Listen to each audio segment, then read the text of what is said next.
Viongozi katika kanisa la Kianglikana Dayosisi ya Kapenguria wameghadhabishwa na njama ya kumteua askofu mpya kinyume na utaratibu uliowekwa na dayosisi hiyo.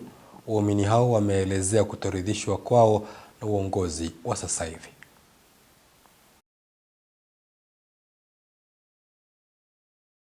Sana kwa Archbishop Jackson Ole Sapit ambaye alitakikana 2022 Januari 1 Januari 2022 aanze process kuitisha standing, yani kuitisha synod, alafu tuchakue bishop yetu. Tukekuwa sasa mwezi wa 6 2022 tukekuwa na Bishop Kapenguria na tukekuwa tumeendelea mbele na bishop wetu kufanya kazi ya Mungu, kuwekelea watu mikono kama bishop ambaye tumechakua na tumekubali kutuongoza.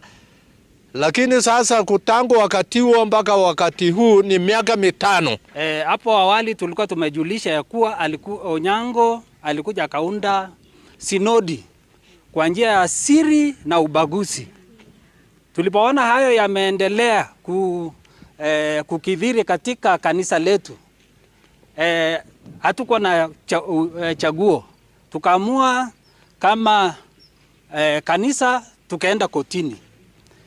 Kisha hayo mambo ambayo yote alikuwa nafanya synod ambayo ilichaguliwa kwa njia ya uongo na ukora, koti ikatoa orders ikasema kila kitu ambayo inaelekea uchaguzi katika Kapenguria Diocese iweze kusimamishwa. Na Bishop Onyango tunashangaa siku ya leo kwamba amekuja kufanya kazi na guns.